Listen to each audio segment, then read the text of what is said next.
Hello दोस्तों, स्वागत है आप सभी का आपके अपने चैनल ऑनलाइन मित्रा हिंदी में। मैं हूं आपका दोस्त हेमंत। दोस्तों, आज की इस वीडियो में हम रिपेयर करने जा रहे हैं एक CRT टीवी को। और इस CRT टीवी पे दोस्तों कंपनी का नाम लिखा हुआ है नोकिया, लेकिन ये अंदर से चाइनीज़ किट लगा हुआ है इसमें।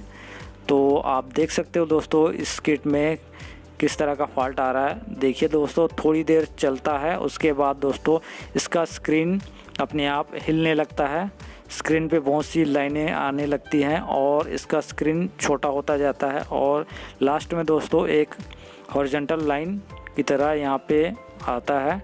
तो इस तरह का इसमें फॉल्ट है और आप वीडियो को जैसे आगे देखेंगे दोस्तों आपको फॉल्ट और दिखता रहेगा इसका।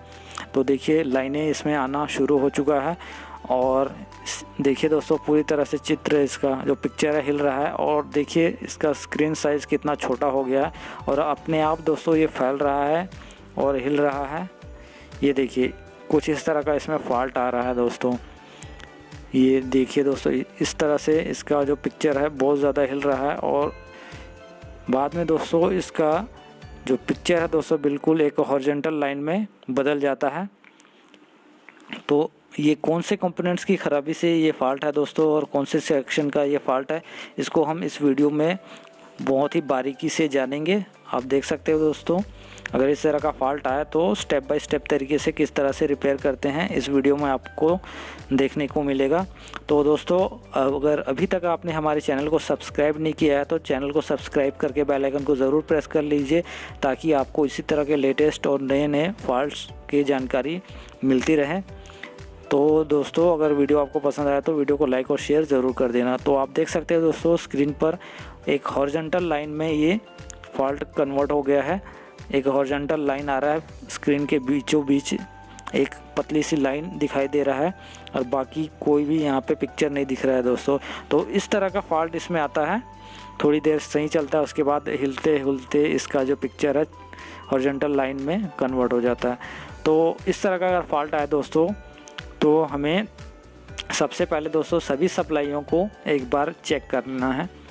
तो मेन दोस्तों हमारा जो चेक करने का फार्मूला यही है कि सभी सप्लाइयों को आपको सही मिल रहा है कि नहीं, सही बन रहा है कि नहीं, उसको चेक करना है। अगर कोई भी सप्लाई में कुछ कमी होगा, बहुत ज़्यादा डिफरेंस होगा, तो हमारा जो ये PCB सर्किट बोर्ड वो सही तरीक़े से काम नहीं करेगा, जिसकी वजह से तरह तरह के फॉल्ट आ सकते हैं। कई तरह के दोस्तों जो हमने कभी देखे ना हो उस तरह के फॉल्ट आने शुरू हो जाते हैं। तो सबसे पहले दोस्तों हमें इसके वोल्टेज चेक करना है। तो आप यहाँ पर 110 वोल्ट देख रहे हैं दोस्तों, ये 110 वोल्ट सही आ रहे हैं। उसके बाद दोस्तों ये है 24 वोल्ट की सप्लाई जो वर्टिकल IC को जाता है चाइना किट में। और उसके बाद दोस्तों हमें जो मेन इम्पोर्टेंट वोल्टेज चेक करना है वो है यहाँ पे 10 से 12 वोल्ट आने चाहिए। तो वो भी आ रहा है 11.6 आ रहा है। ये दोस्तों हमारा जो मेन IC है माइक्रो प्रोसेसर और मेमोरी IC इनको जाता है। और ये 17 वोल्ट है दोस्तों, ये हमारा साउंड IC को जाता है। तो ये सभी वोल्टेज हमारे सही आ रहे हैं। और यहाँ पर देखिए दोस्तों ट्यूनर पे जो 5 वोल्ट की सप्लाई आता है जो हमारे मेन IC को काम करने के लिए चाहिए होता है, जिसके हॉरिजॉन्टल और वर्टिकल ऑसिलेटर सेक्शन जो होता है मेन IC में। और बहुत सारे सेक्शन को काम करने के लिए दोस्तों ये 5 वोल्ट की सप्लाई चाहिए होता है। तो वो 5 वोल्ट सप्लाई दोस्तों नहीं आ रहा है। बाकी जो मेमोरी IC और IR सेंसर में जाते हैं उसका 5 वोल्ट सप्लाई अलग से बनता है। और ये 5 वोल्ट और जो 9 वोल्ट का जो रेगुलेटर IC है दोस्तों, रेगुलेटर ट्रांजिस्टर है, उस पर हमें वोल्टेज चेक करना है दोस्तों। तो 5 वोल्ट कम बन रहा है, 3.7 बन रहा है, यानी काफ़ी कम बन रहा है। तो देखिए दोस्तों ये है 5 वोल्ट का रेगुलेटर 3.8 के करीब यहाँ पर बन रहा है, जो हमें यहाँ पे ज़्यादा मिलना चाहिए। और इसके साथ ही साथ दोस्तों यहाँ पे 9 वोल्ट का रेगुलेटर भी लगा हुआ है, जिसमें से दोस्तों वोल्टेज लगभग सही बन रहे हैं। 8.8 प्लस 8.2 वोल्ट यहाँ पे देखिए दोस्तों ये आ रहा है। तो ये 9 वोल्ट के करीब ही है दोस्तों, 8 प्लस में आ रहा है। तो और यहाँ पे देखिए दोस्तों 5 वोल्ट का जो सप्लाई है वो 4 वोल्ट से भी कम है, 4 प्लस में भी आता है। तो कुछ इसमें फॉल्ट नहीं भी आते, लेकिन ये वोल्टेज कम आ रहा है दोस्तों।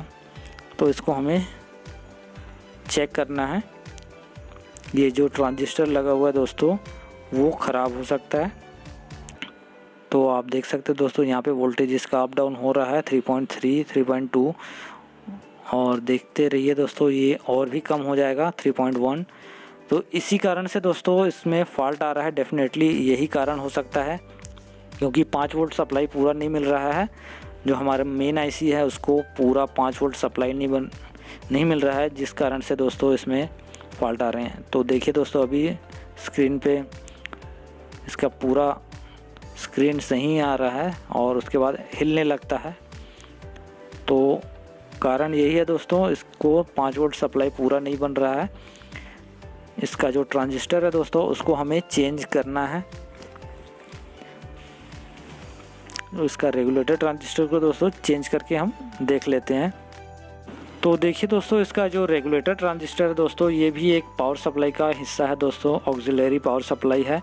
तो ये यहाँ पे 9 वोल्ट और 5 वोल्ट सप्लाई बनता है जो मेन आईसी को काम करने के लिए चाहिए होता है। और ये जो ट्रांजिस्टर है दोस्तों आप देख सकते हो ये साउंड आईसी के अंदर लगा हुआ है। तो ये साउंड सेक्शन है दोस्तों, यहाँ पर साउंड आईसी लगा हुआ है और इसके अंदर में देखिए दोस्तों ये जो ट्रांजिस्टर लगा हुआ है वो लगा हुआ है। बहुत सारे दोस्तों जो नए मैकेनिक होते हैं जिनको मालूम नहीं रहता दोस्तों वो समझ नहीं पाते हैं दोस्तों कि ये साउंड सेक्शन है या पावर सप्लाई के ये सेक्शन है। तो यहाँ पे लगा हुआ देखिए दोस्तों अंदर में लगा हुआ है। तो जो नए हैं दोस्तों जिनको अभी नया काम सीख रहे हैं वो ध्यान से यहाँ पे देख लीजिए। ऐसे चाइना किट में यहाँ पर लगा होता है साउंड सेक्शन के अंदर में ये ट्रांजिस्टर लगे रहते हैं। तो इनको आप चेक कर लेना अगर इस तरह के फॉल्ट आएँ तो सबसे पहले दोस्तों इस ट्रांजिस्टर को हम बाहर निकालते हैं। निकालने के बाद दोस्तों हम इसको चेंज करेंगे। तो ये ट्रांजिस्टर लगभग निकल चुका है दोस्तों। तो दोस्तों ये जो ट्रांजिस्टर है इसको हम निकाल लेते हैं और इसका नंबर हमें देखना है कौन से नंबर का ये ट्रांजिस्टर यहाँ पर लगा हुआ है।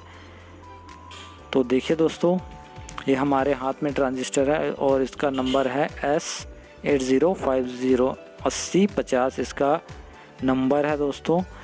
तो दोस्तों ये ट्रांजिस्टर को हमें चेंज करना है और इसमें देखिए दोस्तों हमारे पास एक नया ट्रांजिस्टर है 8050 जिसमें यहाँ पे एमीटर, कलेक्टर और बेस को यहाँ पे दिखाया गया है। फर्स्ट पिन एमीटर, फिर कलेक्टर, फिर बेस।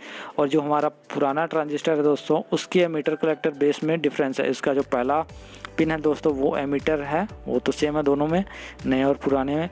लेकिन इसका जो बेस है सेकंड वाला बेस है पुराने में और इसका जो नए में थर्ड वाला बेस है और इसका थर्ड वाला कलेक्टर है पुराने में, तो इसका सेकंड वाला कलेक्टर है दोस्तों नए में। तो इस तरह से दोस्तों हमें इस पिन को हमें चेंज करना है, नहीं तो ये ट्रांजिस्टर काम नहीं करेगा। इस तरह से दोस्तों इसका जो सेंटर वाला पिन है इसको हम तीसरा नंबर का पिन बनाएंगे और जो इसका तीसरा नंबर जो पिन है दोस्तों उसको सेकंड नंबर इस तरह से बनाएंगे। बीच में हम एक स्लू पाइप डाल देंगे और इस तरह से दोस्तों हमें इसको लगाना है। जो दोस्तों कोई नए मैकेनिक होते हैं ठीक तरह से अगर समझ में नहीं आता तो वो सीधे डाल देते हैं, जिसकी वजह से दोस्तों ये ट्रांजिस्टर काम नहीं करता और वो फॉल्ट उनका ठीक नहीं होता। तो इस तरह से दोस्तों आपको इसकी पिनों को सही कर लेना है और उसके बाद लगाना है। अगर पिन्स उल्टी लगेंगी दोस्तों तो वो काम नहीं करेगा, फॉल्ट आपका क्लियर नहीं होगा और आप उसको छोड़ के दोस्तों आप दूसरी जगह पे फॉल्ट को ढूंढते रहोगे। तो इस तरह से दोस्तों इस 8050 का जो ट्रांजिस्टर है दोस्तों उसमें अक्सर डिफरेंस रहता है जो पुराना ट्रांजिस्टर है और जो नए ट्रांजिस्टर में इसका बेस जो कलेक्टर है उसमें फ़र्क रहता है दोस्तों। तो उसको आपको ध्यान से उसको देख के लगाना है दोस्तों, क्योंकि जो नए ट्रांजिस्टर दोस्तों उसमें बेस, कलेक्टर, एमीटर यहाँ पे लिखा रहता है और पुराने में नहीं लिखा हुआ है। और लिखा इसीलिए गया है दोस्तों क्योंकि उनके पिन्स में डिफरेंस है, इसीलिए उस पर लिखा हुआ है। तो जब भी आप लगाएं इसको आप देखकर लगा लें, खासकर इस 8050 के ट्रांजिस्टर में ध्यान दें इसको। तो देखिए दोस्तों हमने ट्रांजिस्टर को लगा दिया है और उसके बाद दोस्तों हम ट्रांजिस्टर पे 5 वोल्ट का जो रेगुलेटर ट्रांजिस्टर है उसको हम चेक कर लेते हैं कि वोल्टेज हमारा सही बन रहा है कि नहीं बन रहा है। 5 वोल्ट के करीब वोल्टेज बना कि नहीं बना। तो आप देख सकते हो दोस्तों 4.8 4.9 यहाँ पे बन रहा है, यानी पूरे वोल्टेज बन रहे हैं, क्योंकि मैंने अभी वोल्टेज का जो रेंज है दोस्तों 200 पे सेट किया है और ट्यूनर पे भी देखिए वोल्टेज पूरा पहुँच रहा है। तो यानी कि स्टैंड बाई रिलीज़ होकर दोस्तों ट्यूनर पे पहुँच रहा है। अब मैं दोस्तों इसका वोल्टेज को रेंज को कम करूँगा, 20 वोल्ट की रेंज पे रखूँगा तो ये 5+ वोल्ट यहाँ पे दिखाएगा। ये देखिए दोस्तों 5 वोल्ट 5.05 दिखा रहा है, यानी 5 वोल्ट की सप्लाई पूरा बन रहा है दोस्तों। पहले 3 पॉइंट समथिंग यहाँ पे वोल्टेज थे, 3 वोल्ट 4 वोल्ट से भी कम था। ठीक है दोस्तों, अब टीवी स्क्रीन पर आप देख सकते हो दोस्तों स्क्रीन बिल्कुल क्लियर दिखाई दे रहा है। स्क्रीन में कोई भी दोस्तों हिलने वाला कोई फॉल्ट नहीं है, स्क्रीन छोटा नहीं हो रहा है। और इसको हमने चला के भी देख लिया है, आधे घंटे तक चला के देख लिया था कि इसमें बाद में और कोई फॉल्ट तो नहीं होता, बाद में इसका स्क्रीन तो नहीं हिलता। तो दोस्तों इसका वोल्टेज भी फिक्स है दोस्तों, ट्रांजिस्टर की ख़राबी की वजह से दोस्तों वोल्टेज इसका कम हो रहा था और इसके पिक्चर में भी डिस्टर्बेंस इसी की वजह से हो रहा था। तो इस तरह से दोस्तों आप सप्लाई को चेक करके फ़ॉल्ट को क्लियर कर सकते हैं दोस्तों। और दूसरा इस तरह का फ़ॉल्ट दोस्तों कैपेसिटर के फूले हुए की वजह से भी हो सकता है, कैपेसिटर वीक हो तो उसकी वजह से हो सकता है। तो सप्लाई के भी कैपेसिटर को आप चेक कर सकते हो।